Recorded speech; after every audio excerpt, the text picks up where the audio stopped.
Mirë ditë të gjithëve. Ore, doja t'ju pyesja. Këta të mëdhenjt, pra këta që sundojnë botën, qoftë politikanë, por edhe ata luftëtarët e dikurshëm, pse nuk u gjenden varret këtyre? Shikoni, Aleksandri i Madh, pothuajse pushtoi gjysmën e botës, nuk gjendet ende sot varri. Për ata që nuk e din, Aleksandri i Madh flitet në të gjitha kulturat, pasi ai vdiq tregoi u tha mjeshtërve, pra atyre që e varrosën, më lini duart lart që të tregoj botës që Aleksandri i Madh, ai që pushtoi botën, nuk iku nga kjo botë pa marrë asgjë me vete. Dhe të tjera. Por ajo që tregohet është që kush e shkoi në varrimin e tij, që dinte varrimin e tij, tregohet që të gjithë ata u eliminuan. Dhe mbetën vetëm shokët e tij të ngushtë. Madje edhe shokët e tij të ngushtë thuhet që vran veten në fund pasi eliminuan të gjithë ata që dini se ku ishte varri i Aleksandrit. Bile do t'ju them, shiko, edhe kjo ka ndodhur edhe me të tjerë, edhe më vonë, për shembull edhe Xhingis Khan. Shiko, me historinë e Xhingis Khanit duhet të dini që ai pothuajse vrau 40 milion njerëz. Ishte shumë në atë kohë. 40 milion njerëz, si për shembull sot gjysma e botës. Dhe Xhingis Khani, kur u bë varrimi, tregohet sipas të dhënave, kanë qenë rreth 2000 ca ushtar dhe njerëz të besuar. Dhe që të gjithë këta janë vrarë nga rojet e tij. Pra rojet e sigurt të krahut të djathtë të Xhingis Khanit i vranë që të gjithë, një nga një. Madje rojet që ishin 17 mos gaboj, këta roje që ishin 3 ishin ata më kryesorët dhe të tjerët ishin ata më të besuarit, dhe rojet pasi mbaruan së vrari këta 2000 ca njerëz, vran veten, pra përpara këtyre 3 ushtarëve të besuar ose krahut të djathtë të tyre. U vun që të gjithë në shesh, pra në gjunjë, dhe bën atë ritin e famshëm të aziatikëve që me shpatën përpara e ngulën në stomak dhe vdiqën në këtë formë. Madje kur të gjithë këta vdiqën, edhe 3 generalët që ishin shokët e tij të ngushtë të Xhingis Khanit, në fund fare, edhe ata vran veten në të njëjtën formë. Pra pas disa ditëve, vran veten dhe ata që askush mos ta dinte, sepse dije që me kalimin e kohës do të gjenin disa nga këta dhe do t'i torturonin derisa të tregonin të vërtetën. Dhe përpara se të ndodhte kjo, qoftë me familjarët e tyre që mos t'i merrnin peng apo me vuajtjet që mund të kishin nëse do t'i kapte kush, e hoqën jetën e tyre dhe nuk jetuan më, për të mbajtur sekret varrin se ku ishte varrosur Xhingis Khani. Dhe pyetja ime është, pse që të gjithë këta, pra liderat e mëdhenj, përfundojnë në këtë formë? Për çfarë arsye? Sepse nëse flasim për shembull për të gjithë ata në të kaluarën, po flasë, në të kaluarën të gjithë këta të mëdhenjt që klasifikoheshin në atë kohë si sundimtarët e botës, që të gjithë këta vran me mira njerëz dhe në fund fare trupat e tyre nuk u gjenden më. Pra varret e tyre, si për shembull edhe Aleksandri.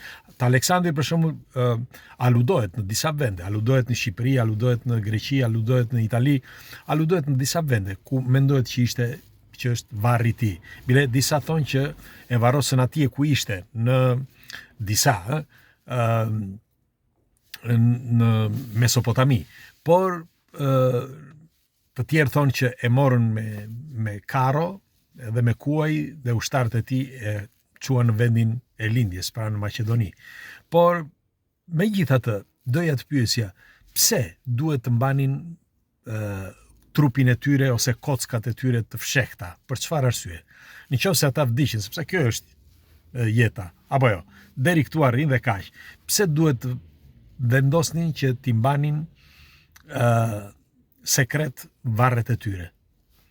Nëse ata e bën atë çfarë duhet bënte, zokush nga këta, dhe mbaroi misioni i tyre.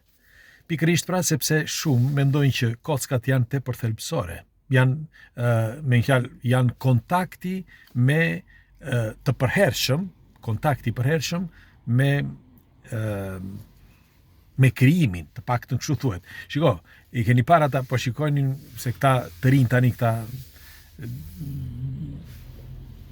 të gjeneratës së re, po shikojnë këtë filmin në Netflix të këtyre vampirëve, Vampires Diaries.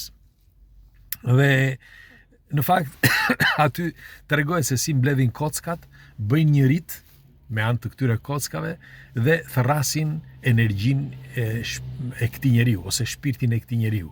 Sepse kockat sipas gjasave kanë ende atë vibrimin e atij njeriu. Pra atë energji që normal që endet ajo energji, por e rikthen energjinë e tij ose mund të biesh në kontakt me këtë energji vetëm me anë të kockave të këtij.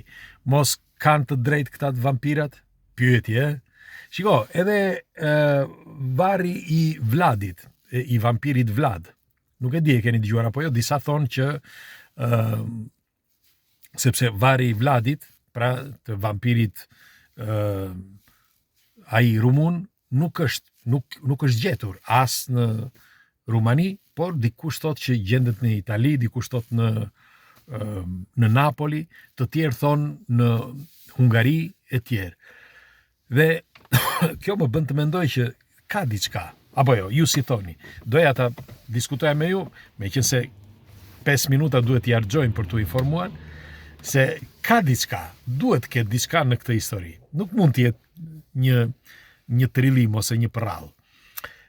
Shiko, po do t'ju them diçka. Në këto besimet e këtyre magjistareve ose të këtyre grave që bëjnë magji, ç'është e vërteta, ato për shembull në Afrikë është tepër e përhapur kjo. Kockat e të vdekurve i mbajnë, nëse i kanë njerëz të dashur, i mbajnë edhe brenda shtëpisë. Pasi janë tretur kockat, i mbajnë brenda shtëpisë, sepse u japin energji. Bile disa nga magjistaret, nga gjithmonë këto afrikanet, përdorin kockat e magjistarëve të hershëm ose e magjistareve të hershme për të bërë rite të ndryshme, sepse sipas tyre kockat përmbajnë një energji, pra një forcë energjie që vën në kontakt magjistaret me forma të tjera jete. Bile kërkohet me anë të këtyre kockave të vihesh në kontakt me një fjalë me forma të tjera jete. Pra, sikur si ta them unë, hapet si i thon këta, një bridge, pra me anë të kockave të nëse i ke, nëse dikush ka kockat, me anë të kockave thërret shpirtrat, magjistarja, dhe për të bërë magjin, dhe me anë të shpirtit të tij thërret atë shpirt që ajo kërkon. Për shembull, ai shpirti që sjell shiun, apo që sjell motin e keq, apo që sjell edhe diellin. E di që për dikë këto duken si fantazi, por unë e kam treguar edhe një herë që në Tampico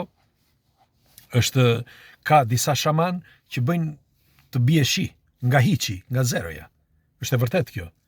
Nuk dihet se si, por mendohet me anë të lutjeve e të këtyre shpirtrave, kontakti i këtyre shpirtrave, që me anë të lutjeve nuk dihet. Unë nuk dua të zgjatem shumë sepse duket si fantazi. Megjithatë, si është e mundur që këta kockat e këtyre të mëdhenjve i varrosin, me fjalë, varrosin trupat e këtyre të mëdhenj dhe kockat nuk i gjejnë më. Për çfarë arsye? Kush i mban dhe pse duhet i mbaj sekret? Pyetje, le ta diskutojmë. Hajde, kalofshi bukur, ditë mbar sot.